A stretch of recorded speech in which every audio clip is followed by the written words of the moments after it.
শ্ৰী শ্ৰী আউনীআটী সত্ৰৰ সত্ৰাধিকাৰ সত্ৰীয়া সংস্কৃতিৰ বিশিষ্ট সাধক শিল্পী সাহিত্যিক ডক্টৰ পীতাম্বৰ দেৱ গোস্বামীলৈ প্ৰজ্ঞা ৰত্ন সন্মান। অহা 10 মেত উত্তৰ গুৱাহাটীস্থিত আউনীআটী সত্ৰৰ বাকৰিত আয়োজন কৰা জুবিন গাৰ্গৰ এক বিশেষ শ্ৰদ্ধাঞ্জলি অনুষ্ঠানত সত্ৰাধিকাৰজনক এই সন্মান প্ৰদান কৰিব কামৰূপৰ আধ্যাত্মিক মহিলা মঞ্চই। এক আধ্যাত্মিক পৰিৱেশত সত্ৰাধিকাৰগৰাকীক প্ৰদান কৰা হ'ব এই সন্মান। তাৰ বাবে সত্ৰ প্ৰাংগণত আধ্যাত্মিক মহিলা মঞ্চৰ উদ্যোগত চলিছে দিহানামৰ আখৰা। দিহানামৰ অমীয়া সুৰেৰে মুখৰিত হৈ আছে সত্ৰ প্ৰাংগণ। অসমৰ বিভিন্ন প্ৰান্তৰ 1111 গৰাকী মহিলাই সত্ৰাধিকাৰজনৰ সন্মুখত পৰিৱেশন কৰিব দিহানামৰ এক মনোজ্ঞ অনুষ্ঠান। অনুষ্ঠানত গৰিমা শইকীয়া গাৰ্গেও অংশগ্ৰহণ কৰিব। একেটা অনুষ্ঠানতে আধ্যাত্মিক মহিলা মঞ্চই লোক সংস্কৃতিৰ সাধক দেৱেশ্বৰ শইকীয়াক লোকশিল্পী বঁটা, মুনীন বৰাক দিহানাম খনিকৰ বঁটা, গীতানী শৰ্মাক জীৱনজোৰা শিল্পী সাধনা বঁটা আৰু হিমাংশু দাসক সমাজৰত্ন বঁটা প্ৰদান কৰিব। ইফালে আয়োজক সমিতিয়ে উক্ত দিনা লোকশিল্পী ডক্টৰ ডালিমী কোঁৱৰৰ স্মৃতিত সদৌ অসম ভিত্তিত এখন দিহানাম প্ৰতিযোগিতাৰ আয়োজন কৰিছে। কৃষ্ণ সমূহ অসমবাসী ৰাইজক আমাৰ আধ্যাত্মিক মহিলা মঞ্চৰ তৰফৰ পৰা ভক্তিভৰা সেৱা নিবেদন কৰিলোঁ।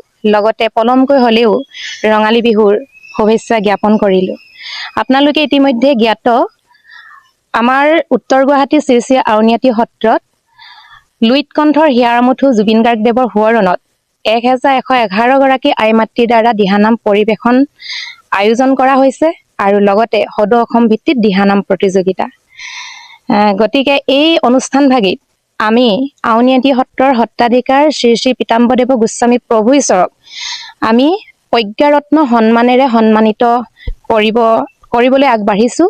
লগতে আমাৰ লোক সংস্কৃতিৰ লগত জড়িত হৈ থকা লোক সংস্কৃতিৰ সাধক দেৱেশ্বৰ শইকীয়া দেৱকো তেখেতকো আমি লোকশিল্পী বঁটা প্ৰদান কৰিম আৰু শ্ৰদ্ধাৰ আমাৰ মুনীন বৰা ছাৰক দিহানাম খনিকৰ বঁটা, সমাজকৰ্মী সমাজসেৱক হিমাংশু দাসকো আমি সমাজৰত্ন বঁটা আৰু লগতে গীতালী শৰ্মা পাঠক বাইদেউলৈও আমি জীৱনজোৰা শিল্পী সাধনা বঁটা আমি প্ৰদান কৰিব বিচাৰিছোঁ।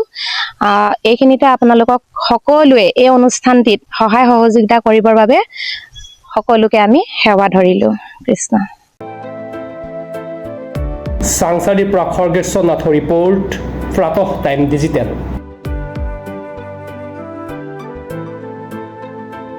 শদিয়াৰ পৰা ধুবুৰীলৈ, বৰাকৰ পৰা ব্ৰহ্মপুত্ৰলৈ সকলোৰে মাজত চিনাকি এটা নাম প্ৰাতঃ টাইম।